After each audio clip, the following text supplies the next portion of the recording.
All right, Neil, what's in the bag, mate? Mate, I got a present for you today. Okay. Except it's not for you. These are actually for me. But you haven't seen these before. No. And what is it? This might be the first sort of YouTube expose on this particular product. So this in here is a pair of shoes. Now, These are not an ordinary pair of shoes. These are 3D printed, fully carbon fiber cage, minimalist cycling shoe. So these are the best shoes, I'll say at the start of this video, the best shoes I have ever worn.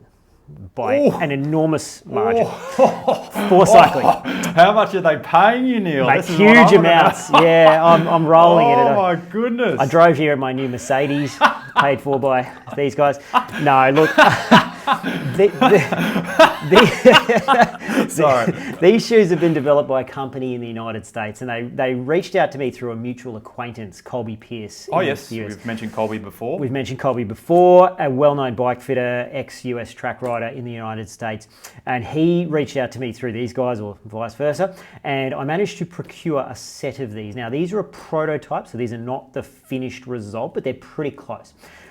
So these are a 3D printed shoe. The power transfer on these is amazing. These are fully custom. You sent me some sprint data yesterday, and I'm like, Neil doesn't sprint. I'm going to run you through some of this. And so you've never seen these before, have you? Never, no. All right, so first impressions. Okay. Terrible colour. Sorry, they've got to be white, but they are interesting. I've never seen anything quite like that. A fascinating piece of design. Wow. Yeah. One of the most interesting cycling products I've ever seen. Yeah. So it would be a tie between this and the coefficient bar that we spoke about, which was a fantastic item. This is one of the coolest and most interesting cycling related products I've ever seen. Wow. And it's got some serious data and some interesting biomechanical stuff going on to back up some of the stuff I'm going to talk to you about now. But I'll run you through the basics of how this works. So what this is the way this works is we take a 3D scan of your foot using a depth sensing camera. It creates a wireframe image of your 2 feet. We then send that image to the guys over in the US and they 3D print. So this would be done at a bike fitting clinic, is just what you're saying. Okay. Anywhere in the world that has the software and deals with the company. I've got the camera, and we'll get some B-roll of scanning some feet in a minute. It's pretty cool. So I've invested in this. I've purchased the camera because after I've used these shoes for a couple of months, they are phenomenal. Wow. So yeah, I've got the technology here to do this, and other people spread out across the world will soon have this as well. There's a couple of guys in the US that have already got it. So the ethos of the shoe is that basically this thing has a dorsal plate, which I'm going to try and open it up for you here.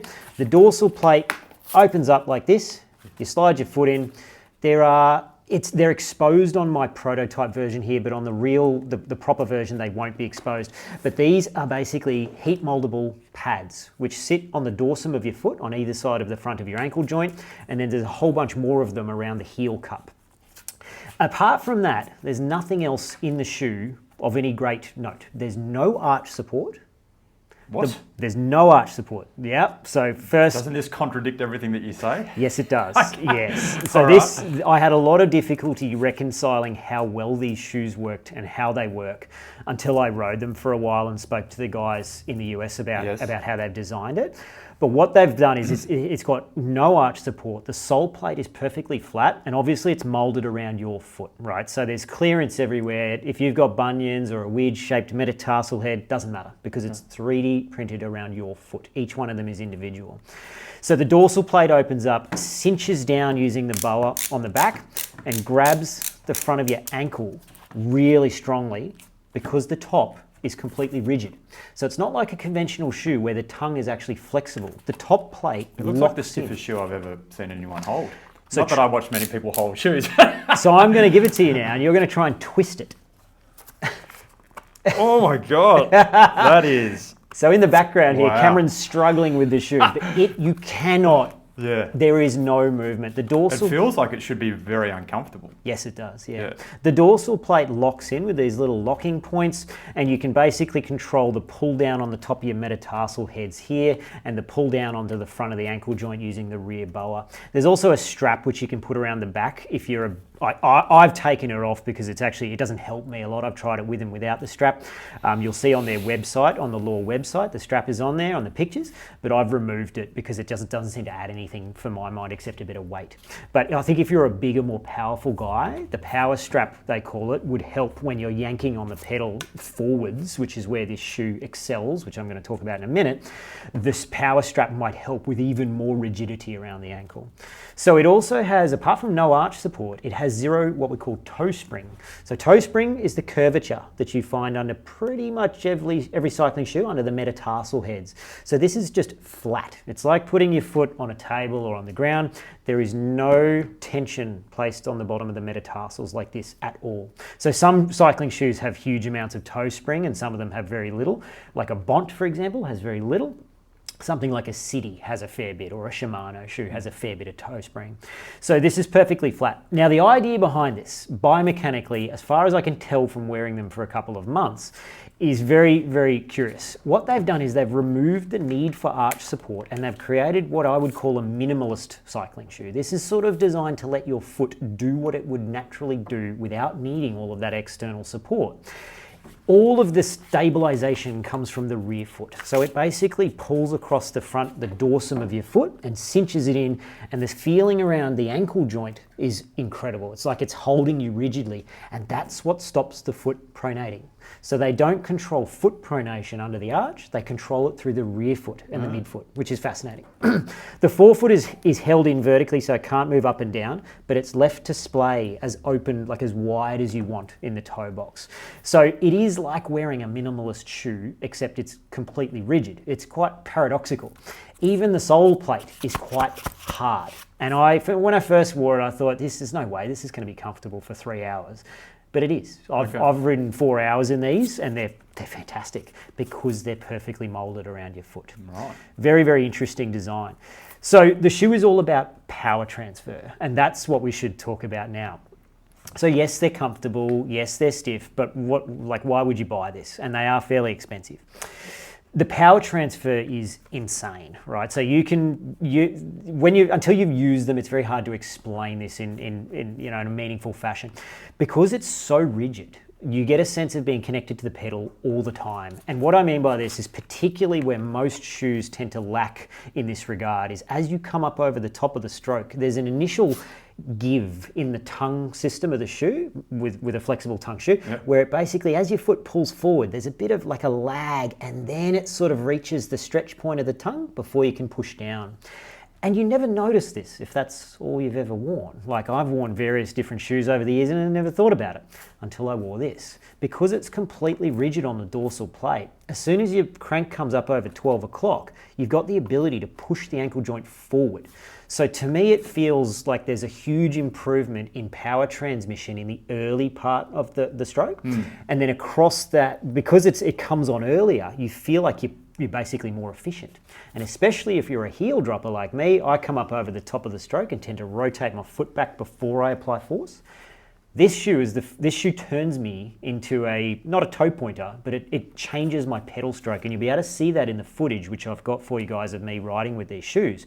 It changes my pedal stroke. It stops me dropping my heels. And I've never had a shoe that did that. That's big. It is big. It's for me. I know you talk about heel dropping a lot. Yeah, man. I bang on about it. So this shoe, I'm not really sure how it does this, but it does. For me, it made an enormous difference. When I wear the shoe, I have to raise my seat height about 6 or 8 millimeters, which is quite a lot, because I stopped dropping my heels as much. So the seat for me went up. Other people have described the seat having to go down. I've talked to a few other people that have used them. But for me, the seat had to go up quite substantially because of the different foot plant. So I'm a person with a really strong, broad, stable, like what I would call a healthy foot because I walk around barefoot all the time. Yep. And this shoe seems to give me almost like a barefoot feeling. Right. Yeah, but full connectivity to the pedal. Now, what does that mean in real terms? The free spirit shoe. The free spirit shoe. I like that. In real terms, what you want to know is it's very expensive. Does it give you more power? And the answer is yes. Okay. So this is the first shoe that I've managed to hit 4 figures in a sprint with. Right, so my sprint is pretty woeful. At 63 kilos, I can sometimes touch 850 and very occasionally touch 900 watts. With this shoe, every sprint I do is over 900 watts peak, every sprint. And a couple of times I've actually seen 1,000 on the power meter, which is very, very rare for me. In fact, it's never happened. It's never happened. This is also the only shoe where I can, seated, I can produce more than 600 watts. I've tested this a heap of times with my bonds. Sure it's not the new SRAM Red? I wish it was the new SRAM Red. I wish. No, it's the shoe. Wow. The power transmission is so good. You're selling me hard, Neil. I want a pair. I bet you do. Yeah. The peak wattage goes up substantially. Now, I actually did a test on this on a kicker where I basically did 6 all-out 30-second sprints, 15 seconds out of the saddle, 15 seconds in the saddle, and I had my Bont Vapors and my Lakes, and I alternated. I think I alternated between the Bont and this shoe because the Bont was a stiffer shoe than my Lake, and I thought that would be a more closer comparison. And so I did one with the Bont, one with the Law shoe, and then repeated, and then repeated. And basically, I've got all the data here, which will flash up onto the screen. But essentially, there was a 5% average increase in the peak wattage for every single time I used this shoe, and a 5% increase in the average wattage across the 30-second effort. Now, for me, that was about 50 to 70 watts peak, which is it's not that much. But if you've got a 1,300 watt sprint and you can achieve 5, or in some cases, the testing that they've done in the United States indicates a closer to a 10% increase. If you can pick up 5 to 10% on a 1,300 watt sprint, you might be looking at an extra 100 watts or more, which is quite a lot. So for someone who's interested in performance, who's criterium racing or road racing, yeah, the feeling of instant power transmission is fascinating as well. So when you ride these in a fast bunch ride, you tend to be able to output shorter, sharper efforts with a lot greater ease. And this is a very difficult thing to quantify. I haven't really been able to measure it, but I can feel it when I ride. I don't get tailed off in the bunch as the pace changes as easily, because you can produce instantaneous power much more effectively. Like in the first 2 or 3 pedal strokes as you're picking up towards a big heavy duty effort, the shoe seems to just feed power to the pedal so much better than anything else I've ever used. Wow. So a fascinating piece of technology. Did you think it correlates down, sort of like you're talking about neuromuscular efforts? What about sort of your 1 minute effort and 5 minute effort and 20-minute threshold effort? I've been unable to determine whether I'm more efficient in them, doing like a zone 2 effort. They feel like it. Feel like it, but I can't measure a power, like a heart rate versus power change or anything. I've tried, but I can't. But where you see it is in maximal power generation. Yeah, that's where you see it. And that data that I've got, I've done that test twice now, and it showed pretty much exactly the same thing every time. And it goes beyond just the peaks though. It's because the power transmission is so instantaneous, the speed with which you can get to those neuromuscular efforts is drastically faster. And so it just feels much more like a light switch when you hit the gas on the bike. It's a fascinating design, and it really does work really, really well. There's a lot more to it than the little bits that I can tell you, but that would require a 2-hour conversation with the guys who designed it, the Drake Labs over in the US. But essentially, that's the gist of how this thing works. And they've got some data which they're collating at the moment with some World Tour athletes and some talented amateurs over in the US. They're just in that stage of and a talented amateur in Australia. I'm definitely amateur. I don't know about talented, but basically they're seeing similar results on 30-second and 1-minute effort improvement, somewhere between 5 and up to 12% in some people's cases, which is enormous. Wow. Because those neuromuscular efforts are some of the least trainable sorts of types of efforts on a bike. You can train your cardiovascular system much better than you can train your sprint system, as I understand it. And for me, this has opened up another ceiling, like above what I thought I had before, which has been fascinating. So I've got these built with Speedplay specific, but there's obviously a 3-bolt version as well. So a fascinating shoe, and I'm hoping that there's some more, there's going to be more of these coming out. There is a new version apparently. Is there a white version? Yes. Okay, cool. They're on their way. They actually, I've spoken to them about this. They're having a bit of difficulty getting the resin, because this is a continuous. What's with the, like, it looks like string or. That's the carbon. That's the carbon weave. It's like an exoskeleton sort of system. Right. Yeah, so huge ventilation with these holes. The air just flows straight through it. You can actually see through the shoe a little bit. It's amazing ventilation. But those are the reinforcing strips, and it's a continuous layer of of carbon, which is printed by a robot. It's fascinating stuff. Yes. So there's a version of these coming out now, which is going to be a little bit more consumer orientated. These ones are hardcore, like super ultra rigid, stiff, mega hardcore. The ones which they're developing now are a little bit more consumer orientated. They're going to be a bit cheaper, still full carbon, still full custom design and everything, but a bit more user friendly. And apparently there is a white one coming. Okay. They have had some trouble getting the dyes in the resin to not reduce the tensile strength of the resin. Right. I believe, yeah. So it's on its way. So that's the Law shoe, mate. Where can people, find out about this stuff? They've got a website we can link to below? They do, absolutely. Law.cc, I think it is. Yep. But if you just Google Law shoes, Lore, you will find their website. And these are fascinating. One of the most interesting pieces of cycling tech that I've ever seen. We're pretty privileged here to get, shown some of this interesting stuff before it comes out. And this is just fantastic. Not the cheapest thing I've ever seen, but just amazing technology. So well done, guys. One of the best pieces of tech I've seen in the cycling world for years. Cool. Thank you. No worries.